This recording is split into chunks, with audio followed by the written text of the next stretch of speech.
What's up, everybody? I'm Preston Cranmer back here for episode 12 of the Pitside podcast with my good buddy Roger Craig. Tonight we're going to talk to Kevin Fry. We're going to get into our upcoming week at Weed Sport, which is probably going to be a little bit dangerous, and we'll talk about the end of the season as we're kind of closing out our fall season and moving into the winter season. Look forward to it. Welcome to the Pitside Podcast, where we discuss the latest news and developments in the G-Force Racing League, as well as other racing news inside and out of iRacing. Now here's your hosts, the A-Lit Outlaw, Preston Cranmer, and Roger, the Bassman Craig.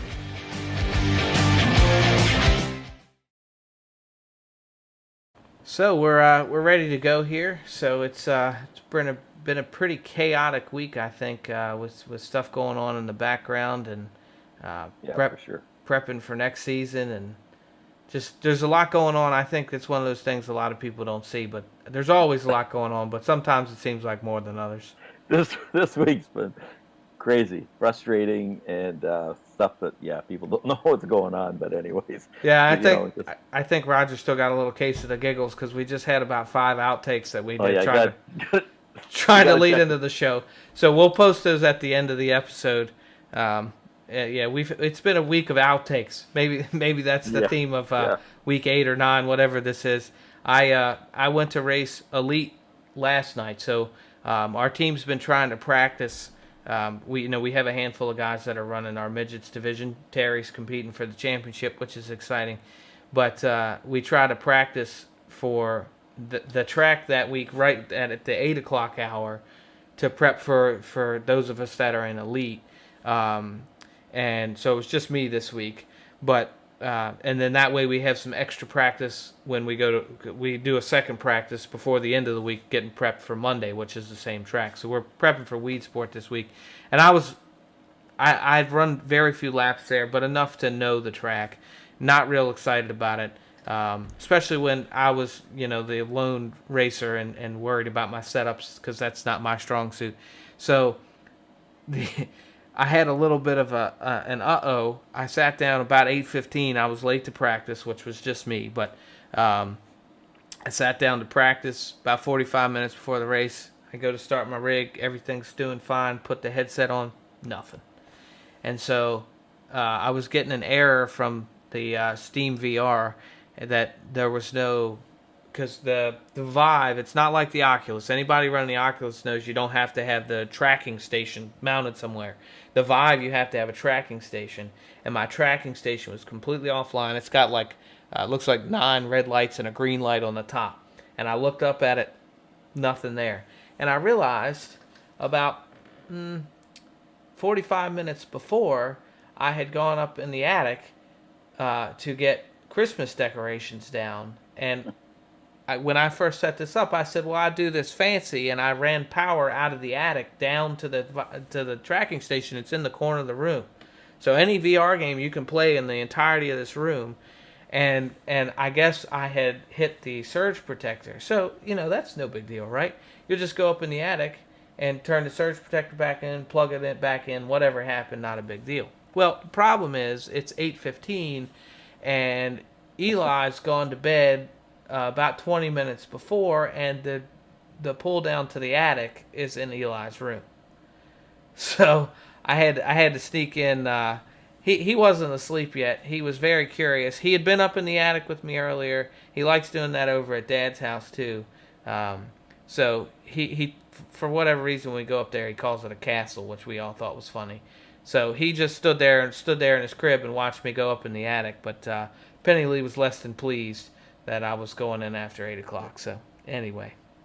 Been a chaotic week. A week of outtakes, I think, is a fair way to sum this week. Yeah, the week of outtakes. That's probably a good way to sum it up, man. Well, so not an outtake, although I will say I tried to record this next interview from a different location. We have a bar that my dad and I built in the dining room we call the Pewter Moose. And so I tried to record sitting at the bar tonight, and I think I had some technical difficulties. So you'll see in the next interview. I think the audio was okay, but Roger did most of the talking like usual anyway. It doesn't matter, yeah. Kevin and I were good, so it's all good. Yeah, between the two of those guys, you couldn't really shut them up. So we'll get over there. It was about a 30-minute long interview. No surprise there. So we'll jump over there now and talk to Kevin Fry, and Roger and I'll come back in a few minutes and talk about some of the other stuff we've got going on. Yeah, it's a great interview.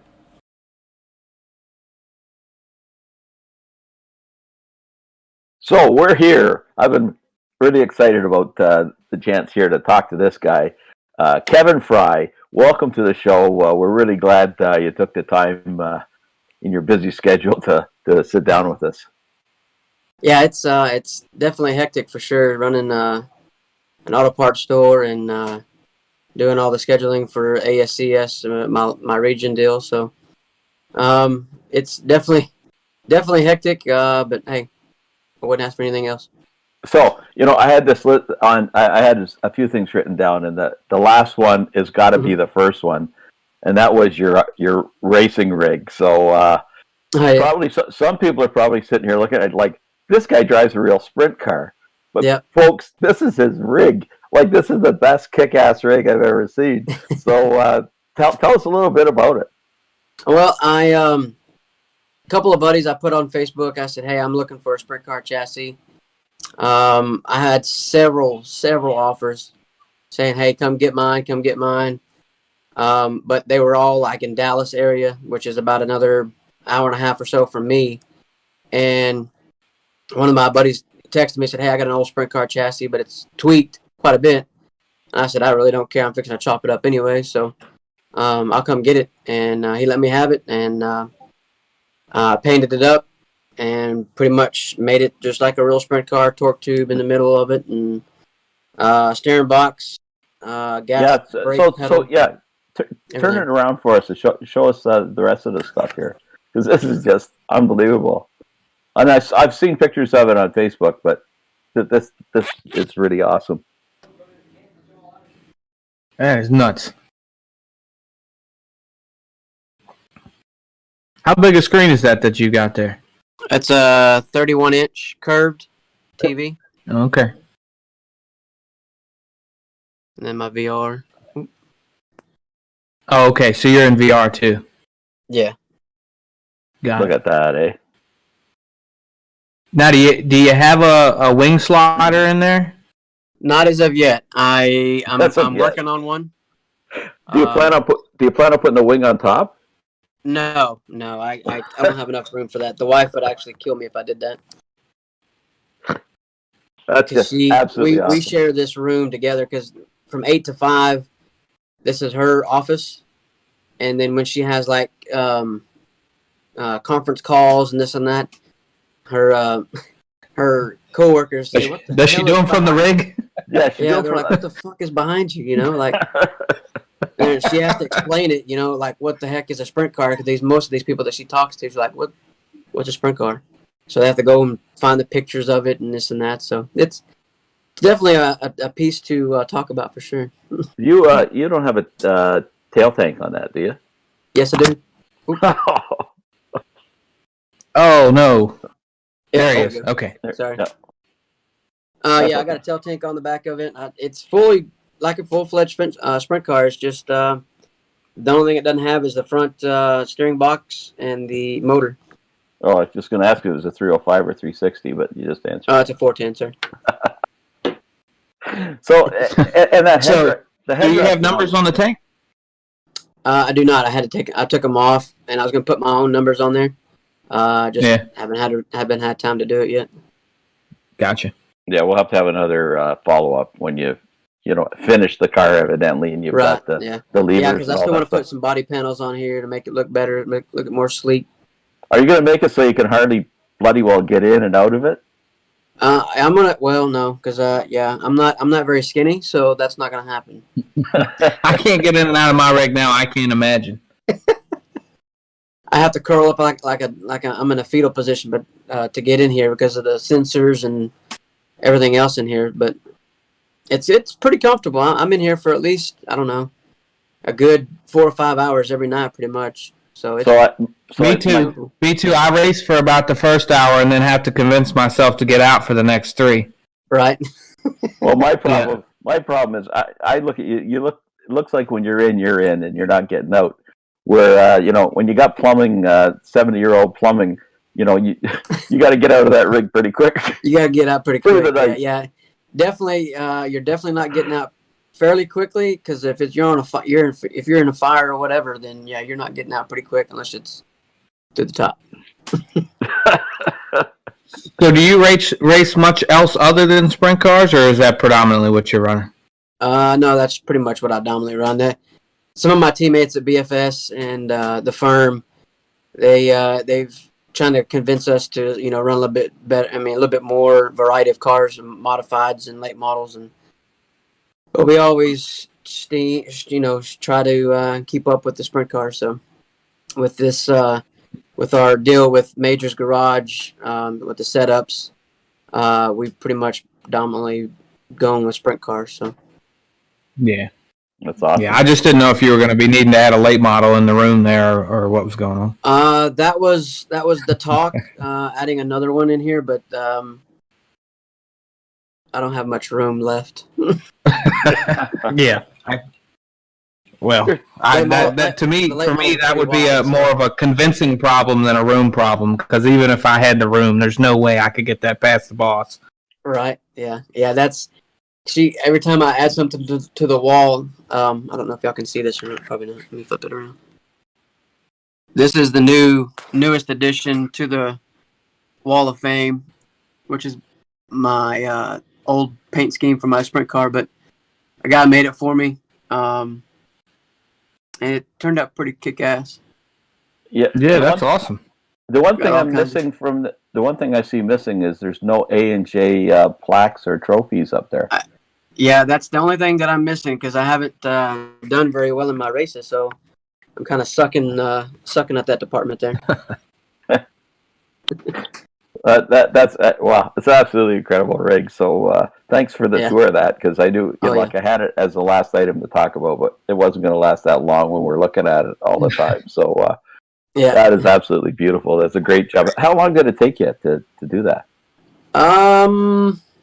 About a week and a half. We're getting all the parts and all the stuff that I needed to get, and chopping it up and making it right, making it adjustable for me for this containment seat to fit in here. And it took about a week and a half or so. A buddy of mine helped me build it, Andy Carter and Casey Carter out of Ennis. They helped me build it because he had one himself, and I was like, you know what?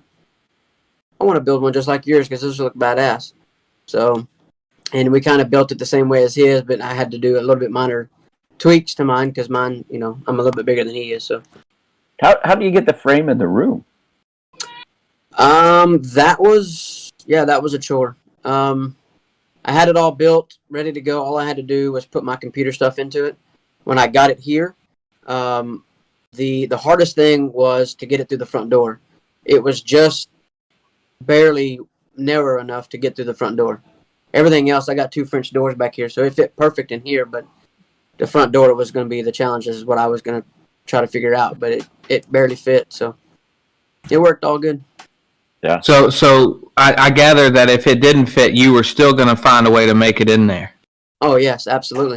If I had to take body panels back off, or I had to trim off the door frame. Yep. I had to chop off the brick a little bit to make it fit. That's what I'm going to do. That's awesome. A sprint car shaped hole in the front of your house. That's right. What's that hole for? It'll be all right. So, give us a little bit about your background. So, you work at a parts store. You're a manager there. Is that? Yes, sir. I'm a manager for O'Reilly Auto Parts, and man, it's the most easiest job. I mean, comfortable job that I've ever had. It's awesome. I have awesome people behind me to look up to as well. It's just I can't ask for anything else. It's easygoing people. The only thing is the hard part is finding the right part, finding the good parts for the customers to water pump this and O2 sensors this and that. So that's about the only hard part, but part of the job. So everybody knows you through our racing league and doing all your admitting. But that was just merely an extension of who you are. So you've been a flagman. How long have you been a flagman for? I've been a flagman for about going on 17 years now. Wow. Mm-hmm. I didn't think you were that I started old. it in our local dirt track called Cowtown Speedway. I pretty much. How old were you when you started doing that? I was 17. Wow. So if Cameron Thompson's listening to this, because Cameron Thompson's in the league and he's become the flagman at Flamborough Speedway, which is a pretty significant speedway, and Jacasa, he was flagging for their big race in September. So oh, sweet. Yeah. So that's about the age you started as well. That's cool. Yeah. It's man, I love doing it. Like I've told you before, I love flagging different races, different tracks. I love going to different tracks, seeing how the track is laid out and different grooves and things like that. That's up in the flag stand. That's pretty much the eagle eye, and it is so cool to go to different tracks and see the view from the flag stand. I've posted a few videos last year on my Facebook page from the camera view from my helmet that I wear, and everybody's like, "Man, I've never known a flagman to be so busy up in the flag stand with watching the leaders and watching different cars, throughout the race, and keep track of the laps and keep track of, lap cars coming in and things like that." It's just, they're like, I didn't know it was be that busy for a flagman, and I'm like, I mean, it's easy for me because I've been doing it for so long, but it's just, people have a different perspective about it for sure. Yeah, it's a lot more involved for sure than people would realize. I mean, you think about, because people think of NASCAR, which no disrespect to anybody there, but they've got somebody in their ear all the time telling them what to do. But it's not like that at the local track. It's there's a lot more responsibility. Right. Yeah, and then with my duty of being a flagman and at the local track that I flag at week in and week out every Friday night is Heart of Texas Speedway in Waco. And Selby Holder, he's the promoter of the racetrack, and he's the race director, and I'm the flagman, and whatever, say if there's a call that's made, he backs me up what I say. Most tracks don't do that. But the tracks that I do go to, they do back up their flagman, and that's really good because that's their bird's eye view of the racetrack, of the races too as well. So I want to stay on that subject, but I there's a question here that so when you are admitting our races, basically our flagman, which view are you using? Are you using like camera 3? Or are you behind the racers? I use them all. Camera 3, spectator, the drone view, the blimp view. I pretty much use them all, just trying to, because different tracks are different. You got different views, and it's sometimes like Knoxville, you're so far away on the spotter view, so you can't really tell what happened. So usually on Knoxville, I usually use the blimp mode or the drone view most of the time. Most of them big tracks, I usually use that. Do you adjust them at all, or you just basically leave them the way they're set? There's a few times I had to adjust them just to catch, the whole field basically. Now, once the main comes, I usually focus on fourth or fifth and to the leader pretty much. So when they catch lap traffic, I can tell them, say, hey, lap whatever 031, leaders are coming, keep your pace. 747. Well, get out of the way. So I want to back up just a touch, and I very much appreciate your perspective. But absolutely, the reason Roger asked you that question was because he got in trouble with our team at one point because he was spotting for us, and at the time was not doing a great job. He'll maintain he does a bad job all the time, but the worst. But he was doing a particularly terrible job, and he mentioned it's hard to see from TV3, and we were all like, "Why are you spot?" Yeah. Well, you can't. So it's all right as a race admin, and that's what he was hoping you would say. Well, I admin from TV3, but you can admin from there. You can't spot for a single driver from TV3.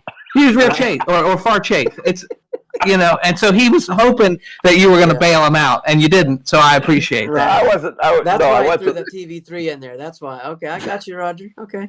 I wasn't looking for. He smiled when you said that too. He thought he was off the hook.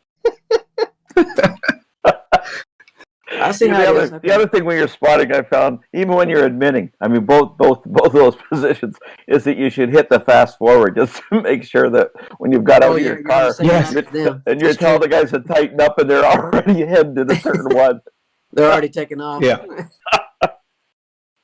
Anyway, I've been there, done that before with my teammates too. I'm like, what? Hold on. They just said green flag, and you're already on the back straightaway. And I'm like, hold on. Tap. Yeah. I spotted for Preston like that a couple of times, and he's not impressed. So Roger claims poor spotter all the time. He's a fine spotter. He's just as good as anybody on our team. Right. No, I spot like I race. The problem is you can't spot for a guy when he's throwing a slot job because there's just nothing you can do. It's up to him at that point. But yeah, he can. Lord knows I don't hey, many of those. Through. Move or be moved. That's what he's saying. There you go. Okay, let's change the subject back to the. That was just supposed to be a brief little sidebar, but I was enjoying this. Yeah, I bet you were. So when I can tell he was enjoying it really good. I can tell.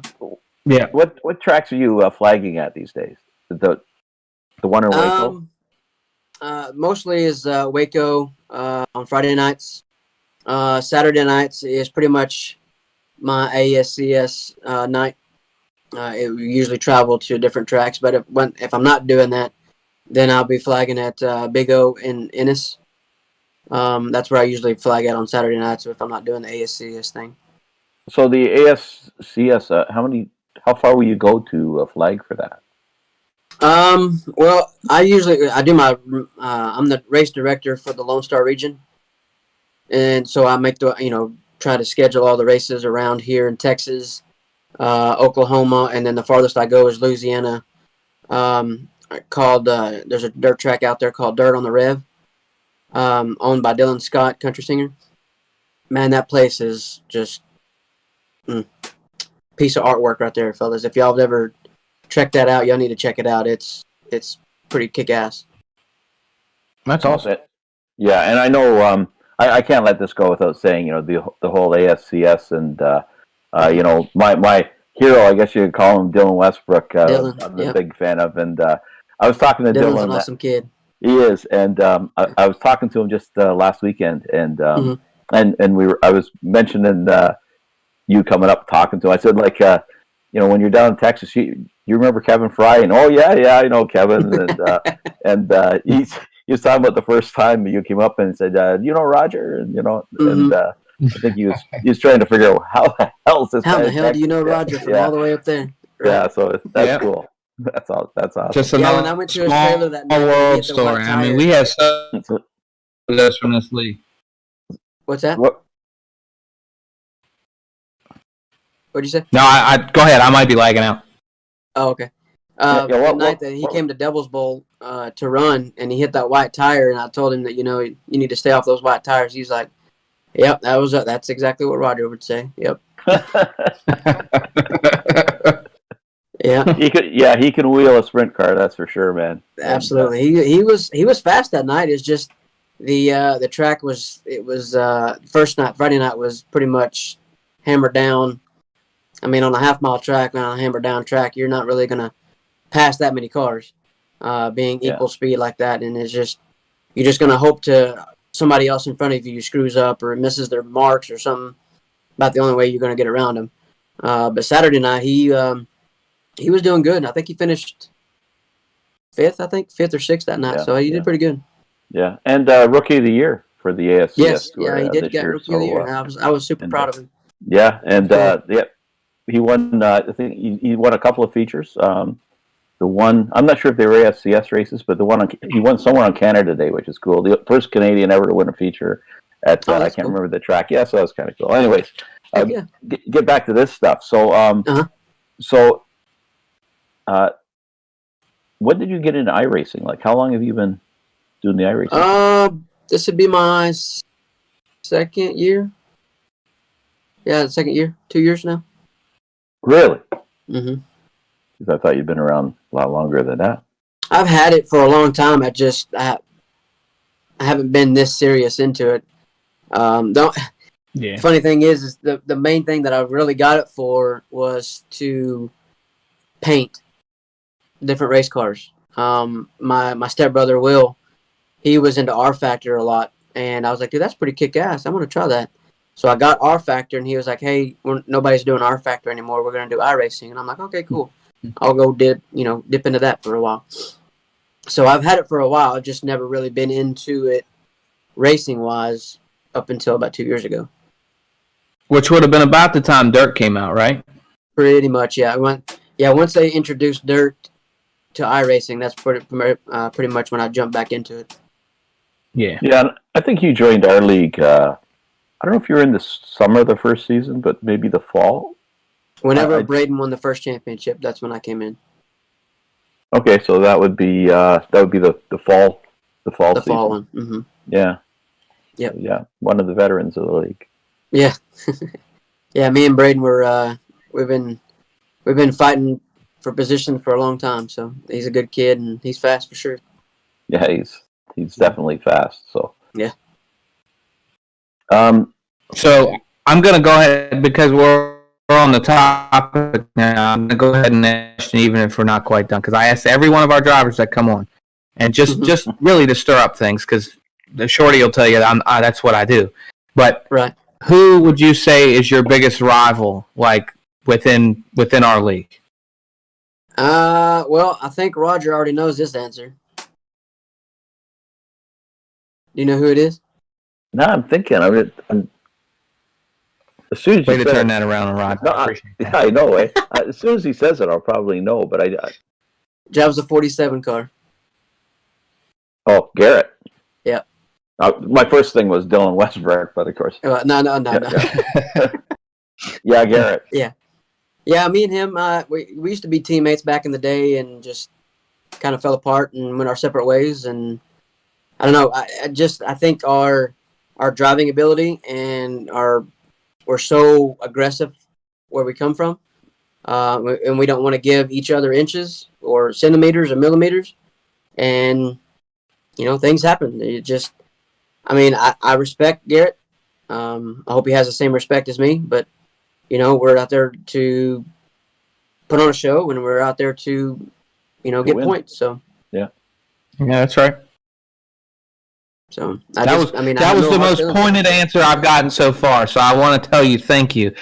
Everybody else gives some cop out answer to one of their buddies, and so not that you and Garrett aren't tight or whatever, but that was a true rival. So you get the gold star for giving a truthful answer. Yeah. Sweet. Yeah, I'm the type of person that I'll tell you the truth. I ain't scared. That's the way I've always been. So. If you like it, you like it. If you don't, you don't. Well, and I will say I think that's one of the reasons you've been adminning for our races, obviously, and a huge asset to our league. It's when you admin, it's kind of like you and Andy have that quality where you just bring a level of calm to the race, even when it's not calm.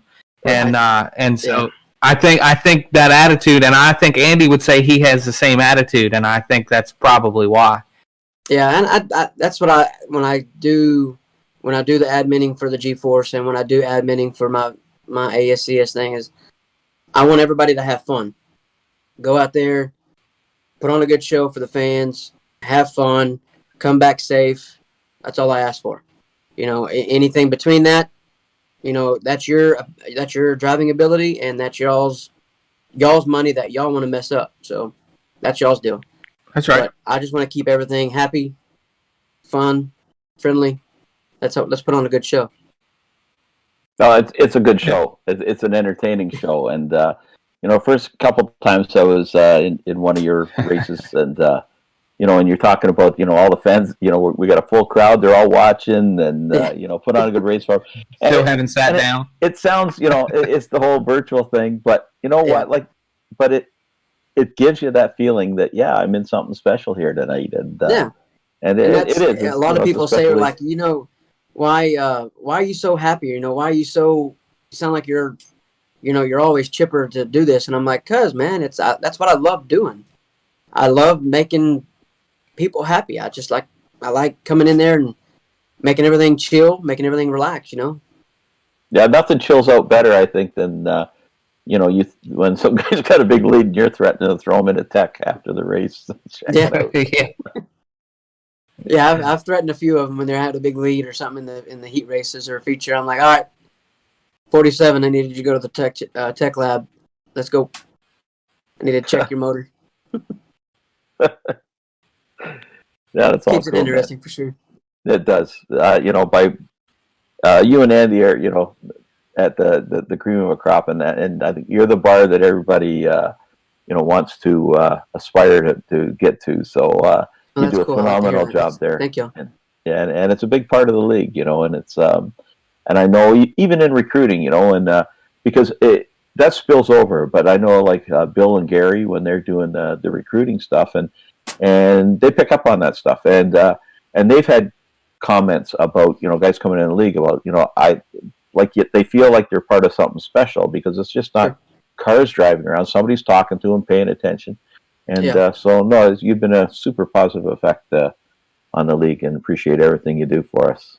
I appreciate that. That's awesome. I appreciate y'all letting me be a part of y'all's team. That's another big thing. I'm shocked and humbled that y'all asked me to be an admin part of y'all's awesome series, and that's one thing I like about this series. It's definitely don't play no favoritism at all. No.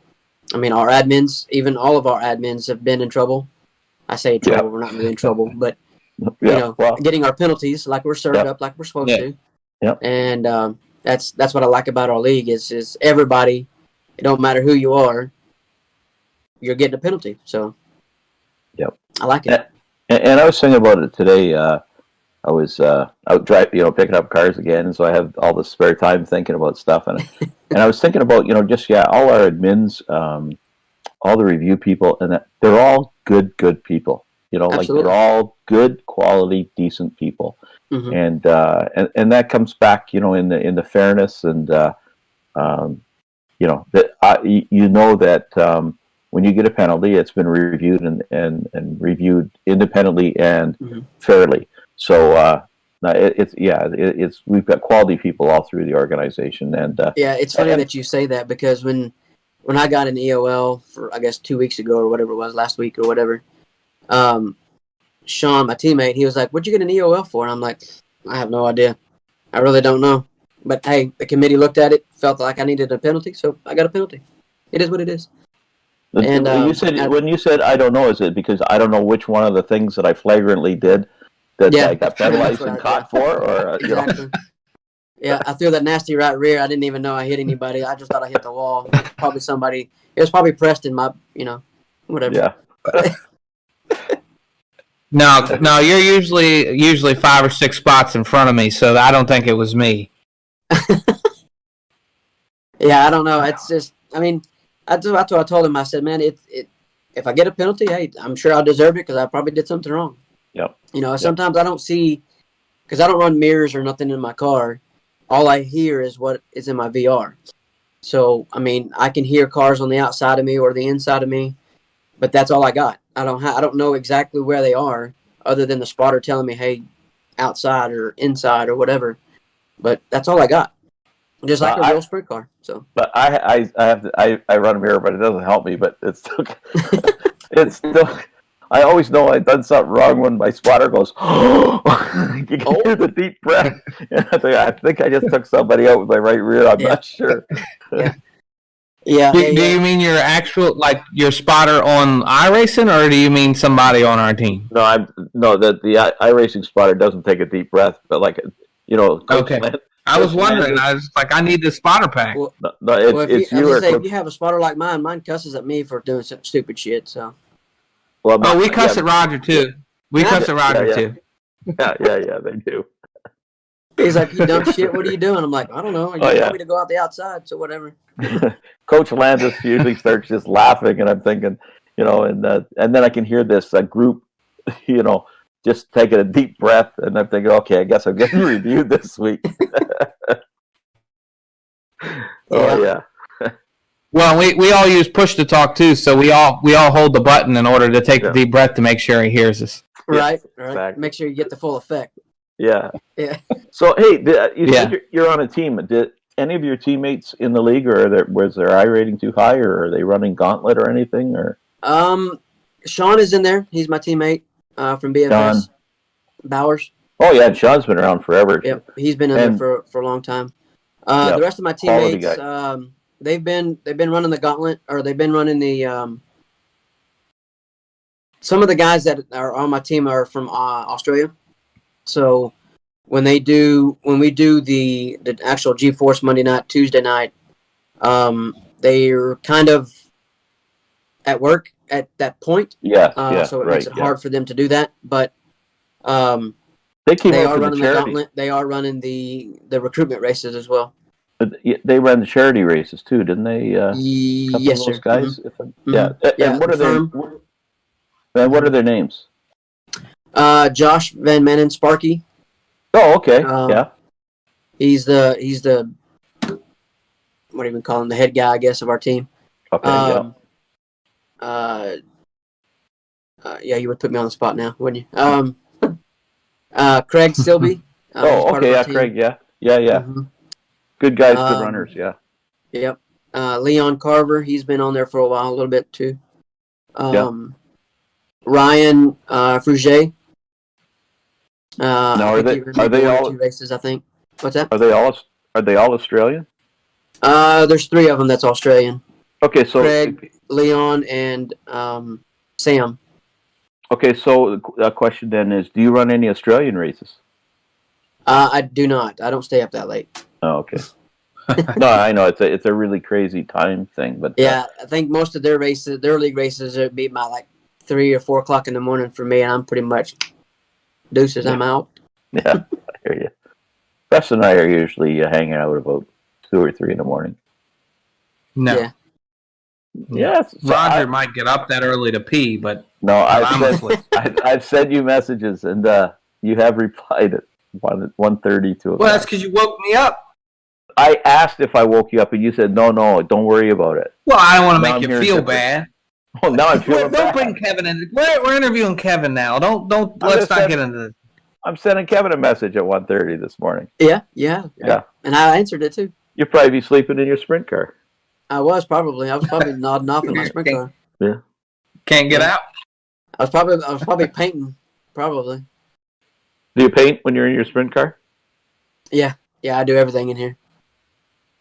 That's cool. Yeah, I used to have another one, or an external one over here, but the wife kind of took that one over and shoved me to the side. So I'm in my sprint car all the time now. So I wish I had a comfortable seat like that in mine, because I got the same problem. Like I got a MacBook, so it don't run iRacing. So if I got to do anything iRacing related, other than standings and stuff, but like replays or whatever, I got to go downstairs and climb in the rig. And my seat's nowhere near as comfortable looking as that thing.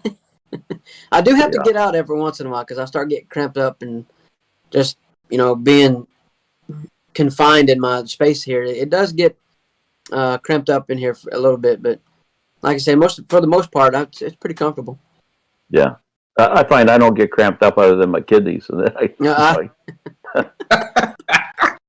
Sunday night skippies are a challenge. I'll tell you, that's the biggest. Bet. Being those long races, I'm sure. Yeah. Oh yeah. We've been trying to get Roger to do endurance racing with us, and he did the one time, but the other times he passed, and he claimed it was because he didn't have time or like didn't have the talent. But I really think he just don't want to have to race for 2 hours without peeing. I don't want to wear a diaper. That's. Hey, nothing wrong with that.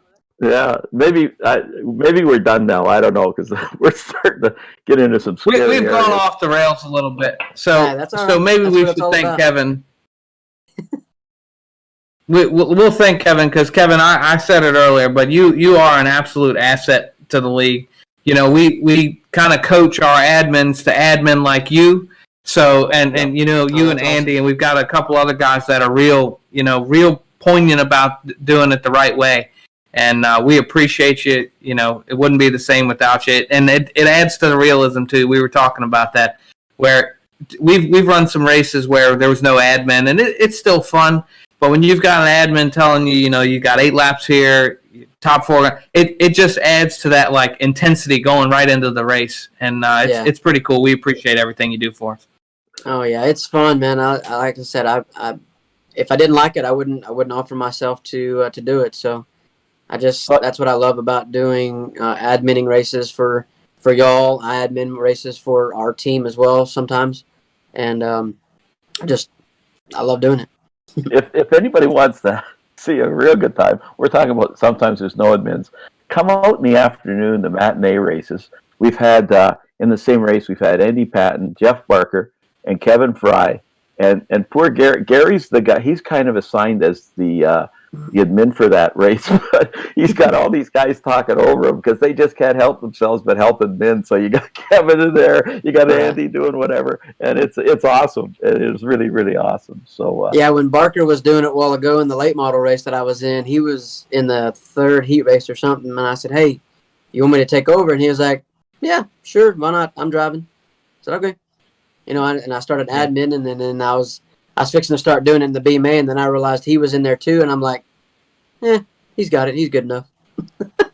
Yeah, that's cool. It's excellent. So the other thing too out of that is maybe before next season or just the beginning of the season, we have an admin school, and we'll get a Zoom meeting or a Discord meeting, get all the admins in here, and share thoughts and ideas and let you lead that thing. So, anyways, that just came to me as we were just talking about all this. It's a good idea. I think it's a great idea. That is a good idea. Yeah. So, and I think you'd get instant respect when they see where you're broadcasting from. I mean, that's just the coolest rig going. Yeah. I'm surprised though for that you didn't have like a flag stand in the corner somewhere where you're standing up on the second tier. Well, see, that was the first thought before the sprint car idea thing, but the whole flag, it just wouldn't fit. It wouldn't fit in my room properly. So, sprint car it was. So yeah, well, it's awesome, and like just to echo the words of Preston, just can't thank you enough for everything you do, man. It's thank you. I appreciate that. Yeah. That means a lot coming from y'all. Absolutely does. Well, we appreciate you coming out, Kevin. You're welcome back anytime, buddy. Just let us know, and be sure to catch Kevin. He'll be adminning races throughout the end of this season and into the next. So thank you again. We appreciate you coming out, bud. I appreciate y'all, everything that y'all do. I appreciate y'all putting on the podcast and inviting me coming in and sharing my sim rig with y'all. And I can't thank y'all enough, and I can't thank my team, Team BFS, and the firm enough to provide me some good setups for the Sprint Car League and keep me trucking along. Well, thanks again, buddy. It's been great, and we got to do this again. Absolutely, I had a blast. This was awesome. Thanks, bud. And welcome back. And I'm telling you, I told you it would be a good interview. Kevin Fry is a class act, and it was everything I was hoping. His rig was even more incredible than I had pictured it. So I'd seen some photos, but they didn't really capture it. I just him still sitting in that commander's chair there. That was just awesome. So, and we were supposed to have, of course, another guest on tonight. Everybody can pretty much guess. It's kind of like Where's Waldo, except Where's Joe? So we don't know, Yeah, I think it's at this point it's more of a who's Joe and is this guy actually real? Yeah, I mean, maybe he ran off with what was her name? The kitty lady. The kitty? Oh, Carol Baskin. Yeah, Carol Baskin. The kitty lady. I didn't know what the hell you're talking about.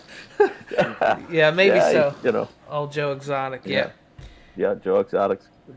Who knows? Yeah, I've heard he's had a couple of weeks off work here too, and I was expecting him to be volunteering to come on and defend his name. Yeah. But no show. In fact, we actually, I I think we've done a good job this week of not giving any tells of when we're recording, but I'm going to blow it.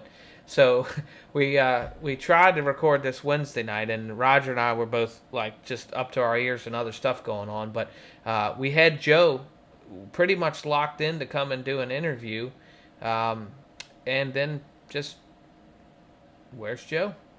Where's Joe? Where's Joe? Yeah. And so it happened again tonight. We sent him a message and said, "Hey Joe, you want to come do the podcast and live up to the hype we've been providing you?" And because we really pumped Joe. We really have done a great job of making Joe sound like a really incredible guy and a rock star. Yeah, a rock star. That's a great way to put it. And just he's not here, so no.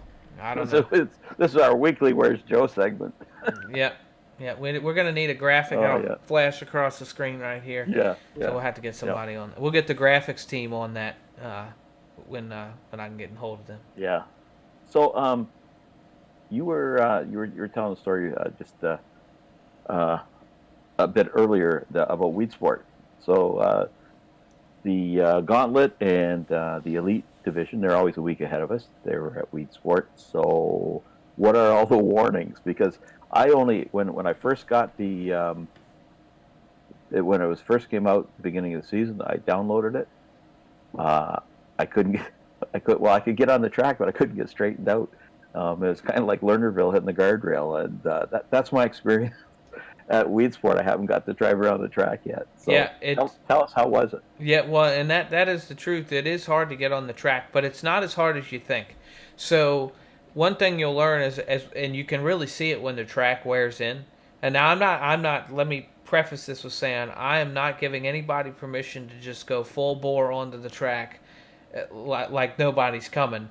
But what you'll see when the track starts to wear in is that the cushion doesn't move too far up the track where the pit exit is in the middle of turn, or I guess late into turn 4.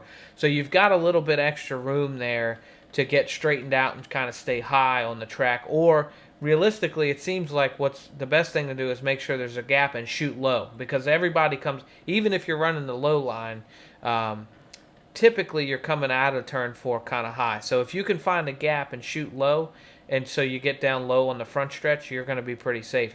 So there is some cushion that stays there where you're not going to be pulling out in front of somebody. When the track's tacky and you're practicing by yourself, you can't tell that though. So it looks like you're right onto the track, but the cushion never really moves all the way up into where the dirt starts in pit lane, because it is I guess a concrete or an asphalt pit lane.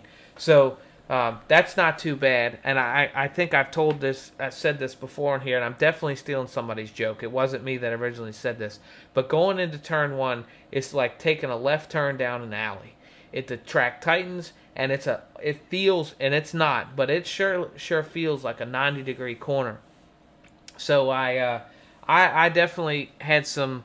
I got some tips from Shorty on where to start with a setup. So I went in and started practicing with some setups that he recommended using from another track, and I'm not going to give it away because, quite frankly, he would be pretty pissed at me. But that helped. I had to tweak a lot of things, change gears, change some shock stuff, and that got me set up pretty well for like qualifying and heats, because the track is still a little sticky. But come feature time, and I'm going to volunteer Terry for this, and he might be upset, and I'm going to trust that he's not going to give our setups away. But if anybody needs help with general adjustments, he'll tell you there's an app that he downloads, and I think it's Android only, and he can tell you what this is. It's Terry Landis. Message him on Facebook. I know he'll be happy to help you. But Terry will, if you want to coach, offer Terry $20 and get him in a session with you, and he'll make you better. Because I'll tell, quite frankly, I was not looking forward to this race because I just didn't feel like I had enough practice laps. And so Terry was asking me, what's wrong with the car? And I was being a petulant child, quite frankly. I was like, I don't know, it's just me. I suck at this track. I was just in a bad mood. I didn't want to, even bother. And so Terry worked it out of me, right, like any good crew chief would do. And so I was telling him what's wrong with the car, and he gave me all these adjustments. And I went out in the in warm up, and I was not happy with the car. And he was like, "Well, what's it doing? What's wrong with it?" And he's like, "Well, you need to go adjust this, change the shock." I mean, he gave me exact values. He was like, "You need to change it to this." And I'm telling you what, that green flag dropped for that feature, and I was comfortable in that car immediately. And so I was I was more impressed with just that than anything. Just like his ability to know. I mean, it comes from his experience. I know that, but he got me worked in, and I started what I think was 19th, and I had worked my way up to 10th at one point, and I was really struggling, and quite frankly, it was probably more under caution. I think I hit the inside wall in 1 and 2 once, and 3 and 4 once, both times under caution. And so I'd done some damage to my car. I barely avoided a wreck and took a little bit of damage in it and lost my nose wing, which I think a lot of guys will tell you that in some cases when the track's slick, that's not necessarily a terrible thing. I was still doing okay. I fell back a little bit. I think I was back to 12th or 13th, and there was like 3 laps to go, and I hit the inside wall coming out of 4 because there's a gap where you can go into the middle of the track in between 3 and 4. It's like a ramp, so the wall like slopes up and then flattens out, and I hit that ramp and it flipped my car down the track. I felt terrible because we had just come off a green flag. I think we were completing 1 lap since a caution flag, and then I brought another one out, so I just dipped out. I think I finished 19th. Was pretty happy with my performance, but the track is tough when it gets slick. It's as far as iRacing goes, I think it's, as far as being a different track when it's tacky and it's slick, I think it is a massively different track. There's a few tracks like that, but I'm not sure there's any that are as drastic as Weed Sport. So I would recommend that you put some practice laps in. I mean, I'm not a fan of the iRacing generated,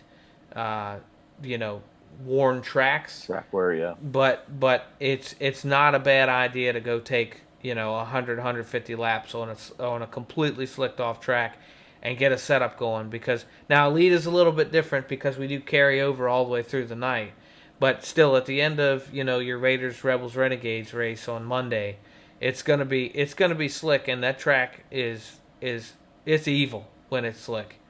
Yeah, so everybody needs to get out there and turn some laps if you haven't already, for sure. Yeah, for sure. And I know Doug Elkins was saying, because Doug raced the season there and broadcast there, but he's been out in the car on the track and said, boy, they got it down pat. Like he couldn't get over just how accurate the track was compared to the real thing. So and speaking of the broadcasters, I think we need to maybe go. That's our next topic, really, is to talk about the broadcast. We've had some. I don't know. It's ever since we went to GeForce Esports. And I'm not saying that's the cause of it, but ever since we went there, for various reasons, we've had all sorts of technical problems. And believe it, we're working on it. I know Joe White and Jake are working on it. I know Joe's had all new cabling run, to his place. Try to resolve this. So I watched the races. So we're on Thursday night. I watched the races. But there was another technical problem with the voice. So, but I think that the picture was clear, and I know Jake had some problems on Wednesday night. Just trust us that this is the top of the list right now. That and preparing for next season. But we're working with those guys to get these problems resolved. So it's not that we're not aware of it. We are, and we are trying to address them. So yeah, that's one of those things that's a back end issue that everybody kind of sees, and there's a few of those, and I know it's easy to feel like it's being possibly kind of neglected. It is a top priority, like Roger said, for us. We have a lot to do to be ready for next season, but it's something that we're aware of. And actively working on. It's a little bit tricky because it's something that we do have to narrow down and figure out exactly what's going on. And we're seeing 2 broadcasters having quite frankly, they're having different issues. And so we're getting feedback from both of them, and then we've got Spencer over that helps us, from G-Force.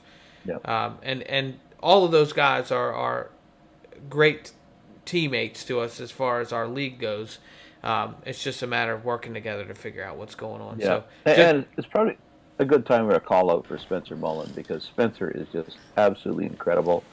Always very spontaneous. It's not like nobody's working on this. When we reach out to Spencer, he's all over this from their end, and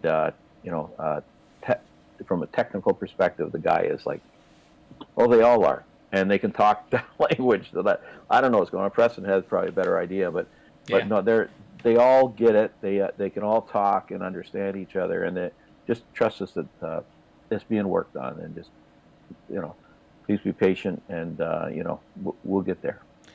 We may have just dropped a name that nobody's ever heard, which is quite frankly kind of criminal, because we try to tout our staff as much as we can, and we should, right? Because we have, I use the word staff. They really are. They work a job for us, even though they're not being paid. Yep. And Spencer's one of those too. Now he's obviously affiliated with Oshweekon in ways, but he's just as valuable to us too. He's helped. Even me with kind of stuff that we've worked on with podcasts and all that, he's always got an ear open for us to kind of work through some things. So he's the man behind the curtain. So we talk about Clinton and Adam all the time out there, but he's the man behind the curtain making the magic happen. But not only that, but he is super responsive. Like if you send him a message, you're getting a response really quick. So kudos to him, and we'll get through all this with the people we got for sure.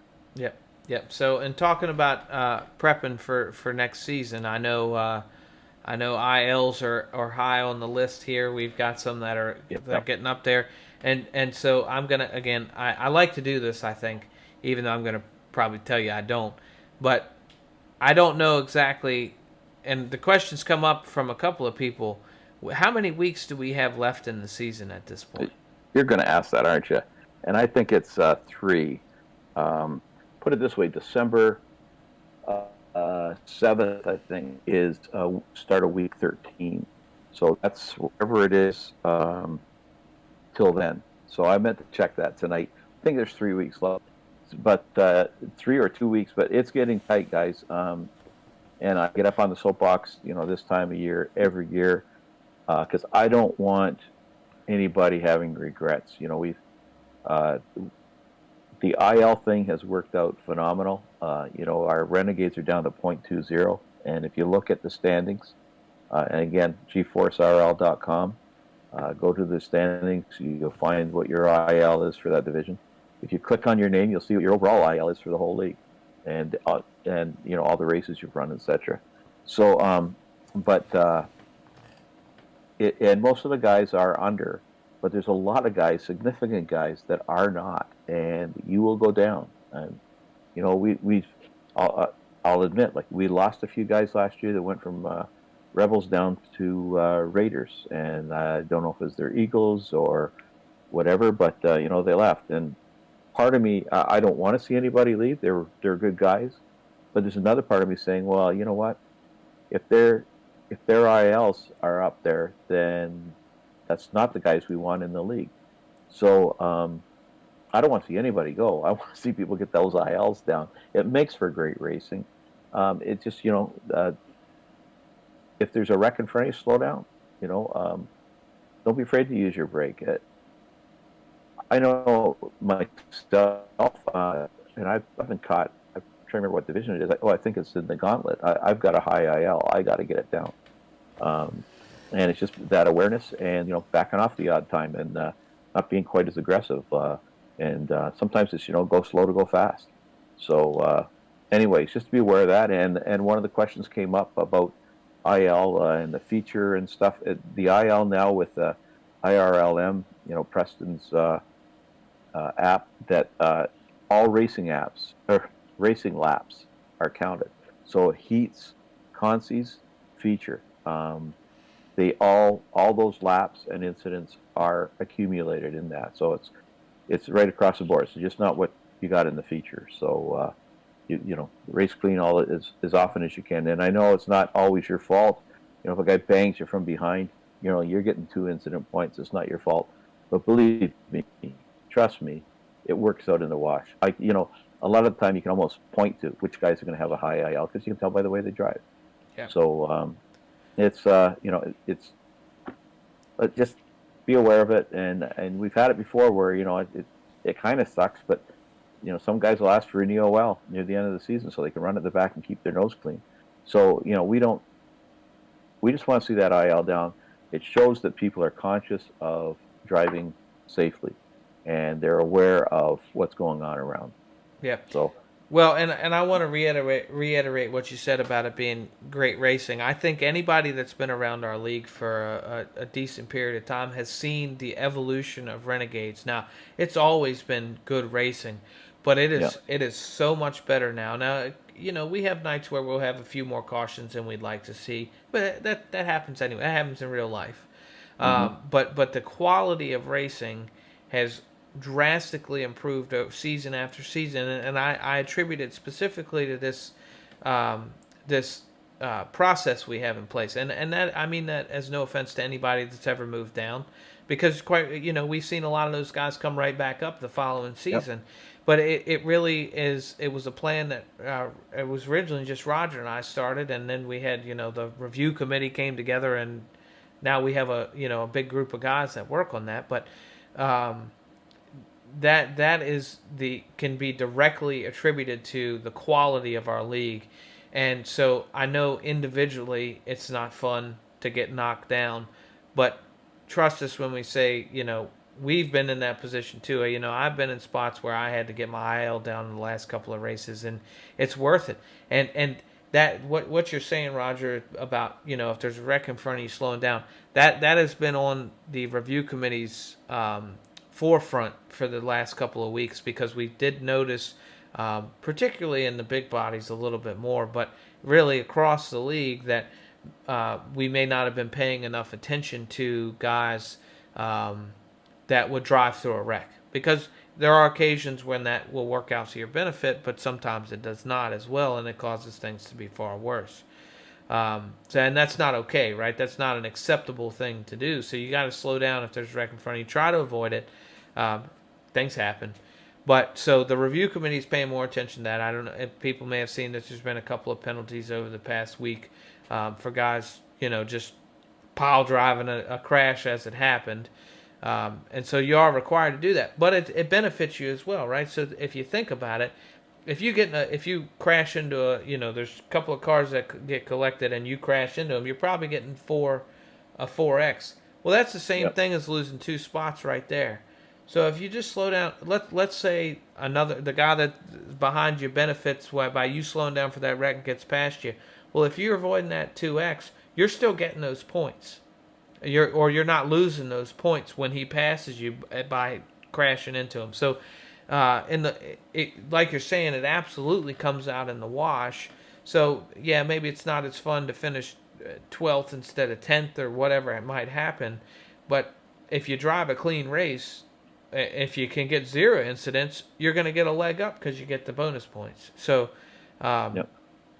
and I think we're probably speaking to the minority of guys anyway. But just keep it in mind, because it's important, and it'll help you in the long run, because you can move up through our ladder divisions. Well, and I think the other thing that needs to be said too is something I have noticed this season particularly. We talk about the Renegades all the time, but the Rebels have improved. That's very true. And the Raiders have improved enormously. Seriously, the Raiders division is becoming a very, very competitive and clean division. It's usually newer guys. You expect stuff to be a little higher, but this year it's been the quality of racing in the Raiders division is it's probably the level the Rebels was last season, and the Rebels is the max is 225 there now, and it's become it's all good. So it just if you check it out, take some time, go to GFRL.com. Check out the standings. See what your IL is. Be aware, because we don't want anybody, we always know if you guys are going to come after us and ask for favors or whatever. it's we'll take your best 8 weeks, or like the 2 drop weeks. If you've got drop weeks eligible points, we'll take your 2 worst weeks points. We will manually go in if you're on the bubble and see if we can get it down with your 2 drop weeks. So I mean, we'll do that, but that's where it stops. So just be aware, because don't say anybody didn't tell you, because we've been telling you over and over, telling you in sessions. The admins talk about it. So yeah. Anyways, and I think that's what makes our league as good as it is that's a big part of it. So I mentioned the tiered system. Do we want to talk about big blocks, or do we want to? Yeah. So I was just thinking, let's because the rumors, we're getting it from some pretty reliable sources, that they will be out this season. They're in testing, and as long as nothing goes south in testing, they will be out. That might not happen, but we are planning for it. So, and there was a poll put up in the drivers' communication, who is interested in running that, because that will determine how many divisions we're definitely going to, if they're out, we're definitely running them. We're hoping to broadcast them too, as long as we can get enough sponsorship. But we're not sure how many divisions we'll be running. So we need to know how many guys are interested in running those, and what we'll probably do for the first season. Might as well talk about that right now too. And this is all kind of some of this stuff. But what we're talking about doing is basically, from the guys that are interested in running, that we will take the guys. So the Renegades go down to the Rebels, and then the Raiders. We'll take like the top, I'm making up around 25 or 30. They'll be in the A division for the first season. And then the rest would be in a B division, or even possibly a C division, depending on the interest. So it's going to take a season to sort it out. Yeah. But, and we're still debating what's going to be open, what's going to be fixed, and all that sort of stuff. So lots of details to figure out. We got time for that. We just want to know if they're even going to be there. So, yeah, just that's coming down the pipe. So we're hoping that that's going to be there. And there'll be a few more polls, and please partake, because that will help. That's a big part of the direction we will determine. It's a community league, and we look for your input to figure out what divisions we want to host. We're going to have to drop some stuff. So, we'll be looking for some guidance about what do we keep. So just keep an eye for those polls coming as well. Yeah, definitely. And so just Roger kind of alluded to it, but this is intended to be, we've made Monday night our tiered 360. I mean, that's been our bread and butter since the start. And we're looking to do a similar thing with big blocks. Particularly, we're going to be getting a jump start, right? Because our league formed long after wing sprints were around. I say long after. They were established by then. Big blocks, obviously, we want to get the jump out of the gate. And, we're looking really to form the best big block league. We want to be the big block league on the iRacing platform. So, we have some things we've discussed, obviously, but, again, it's a community league, so we're going to leave it to some understanding that we get from you guys as well. So, and again, I say this all the time. We want your ideas. We can't, utilize them all, because there's certain things that we have to adhere to that we understand is kind of the way we do things and why things have been successful so far. But that doesn't mean not to give us your feedback. So we do want that feedback. Mm-hmm. So if you have ideas, for big blocks or however you want to do it, if that's some kind of unique format for the event or whatever it is, let us know, and we can kind of include you in the formation of that division as well. Yeah, and so and we're talking about working on the on next season. So don't query us for details, because we're penciling stuff in where we think stuff's going to go, but every other day it seems to change. And Preston will be the first to tell you. Every other day I'm okay, I got this idea. What do you think? Let me run this by you. And some of it's for the following season. It's kind of like how do we want to steer this ship? So, but every other day it's coming up with a new, hey, what about this? What if we did it this way? So, and then after Preston and I kind of sort it out, we'll run it by the executive committee and get their feeling on it. And sometimes that's different. And then like these polls will help us figure out what's going on. I've been keeping stats on all the different divisions this year and car counts, etc. So that will help determine, a number of cautions each one causes. So that's going to help us determine, what do we keep, what goes, what moves around, what is our every night, what's the premium race going to be. So anyways, lots of things happening, and the busy time, we only have 1 week shut down. Last season we had 2. So we had some time to really kind of work and figure this out. But we know we got to get a jump on it because it all happens fast. And also the other thing we're planning is a few fun things to do that down week when it's, week 13. So we got a couple of things in the bank here that we're thinking of trying out. So just have a bit of fun that week. I think we should do an endurance race. Well, that's the one. So we are. Roger and I have not talked about this yet, so okay, anything you hear here is new information to me, at least. Different endurance. I think we're talking different endurance races, because you're talking, I think, probably like road course endurance. Real race. I'm talking like, let's get 60 street stocks out, 100 laps, no cautions, let's go. That's what I want. That's my endurance race. It's an enduro race. We do that every Thursday. But we do it. Yeah, but I'm talking about 100 laps. Oh, okay. All right. So it's just gonna take longer, and people are gonna be more pissed off. Not the regular 7 cautions every 25 laps. Gotcha. I'm talking about like this letter. They did that at our weekend on the Friday nights when we did that last season, and they were. I got to tell you, they're a hoot. And yeah. So I look forward to seeing the protest list from that event. Well, there's no protesting at all. It's zero. I'm out. So this is what happens, right? We just throw these things, see what sticks to the wall.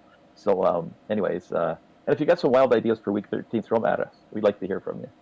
Yeah, for sure. Well, and that's the thing. If there might be some car track combo that everybody wants to run that we're not thinking of. So yeah, let us know. Well, you know what? We did those trucks at Eldora or something one night. That was a hoot. Yeah, I didn't get to join you for that. Oh, you missed out, man. Oh, yeah, no, yeah. You're talking about the off-road trucks. Off-road trucks. But you can run the NASCAR trucks at Eldora too. They have a setup for that, like a pre-built setup. And I've actually never run that before. It's been a big push for the truck series on iRacing, but at one point, Greg Boydell approached me about running, about doing a charity week, and I said, "Hold that off, Greg, but that might be something we could do during week 13." So if he comes up with something like that, so if people have ideas, shoot them at us, because that's the wacky week that we can try all sorts of different things. Yeah, some fun and some serious. Like some might be, hey, try all this. Maybe that's something we want to do next season. Or whatever. So yeah, but we want to hear from you. Yeah, so I mean, we definitely need to run a couple of UMP modified races, I think. And I do wonder, if big blocks come to the service and they're not as good as the UMP. I mean, if they're not the best thing in the service, will we replace the big block series with UMP modifieds and just run UMP modifieds? So okay, going to my stats, We're pulling 30 street stocks a week. It's competing with the Monday night divisions. So, but we've been pulling, I think, under 20 for pro lates, and like 16 or 17 for UMPs. So there's your sign. Well, no, it's at 7 o'clock. There's your sign. No, it's at 7 o'clock. People are busy at 7 o'clock. Raiders is at 7 o'clock, and we're getting 30 some odd cars coming out. Yeah, but that's different. Yeah. Okay. I suggest let's okay, move. Eli. Okay, Eli. Let's move. Well, that's the problem, right? So let's move you. So how many cars did you say we're pulling on for UMPs? 16 or 17. Well, so then if you move it to 8 or 9 o'clock, you can call it 18 or 19, because then I'd be able to be there. Yeah, okay, 18 or 19. Let's make this point. Roger hates the UMPs. He's always hated the UMPs, and I don't know why. That's not my cross to bear. But I asked for these over and over again. We finally got them on the schedule. Yeah, and then they got scheduled for a time when I can't be there, and it was intentional. It was intentional. Well, okay, how many street stocks and pro lates have you shown up for? Just asking, because your dad's there all the time. I'm just saying. I finished second in the championship last year last season for pro late models. Last season, like, what's that got to do with this season? There's your answer right there. All right. Your answer right there. Thanks for watching, everybody. We're gonna end on that note. This is a cold day. All right, everybody. We'll see you back here next week for week 13. Thanks for hanging in. Those that hung in, go get your practice laps at Weed Sport. Get lots of practice laps at Weed Sport, and then promptly send Roger a message and ask him never to put that track on the schedule again. Yeah. Oh, and that's another thing. There will be some polls. I think we need to every class. I think there's tracks that are Weed Sport and the pro lates and street stocks. I'm not sure what's going to happen there, but we'll find. We're going to find out. So, anyways, and I just want to thank everybody with the extra long lunches that have hung in this far, and hopefully you'll enjoy the outtakes. Yeah, and hopefully we'll see Joe here next week, but my hopes aren't high. No, where's 2, 1. What's up, everybody? I'm Preston Cranmer, back here for episode 12 of the Pitside podcast, here with Roger Craig. Tonight we're going to talk to our good friend Kevin Fry.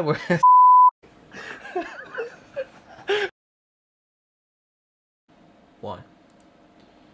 All right, everybody. I am Preston Cranmer, as you just heard. Damn it. That's right. 1. What's up, everybody? I'm Preston Cranmer, back.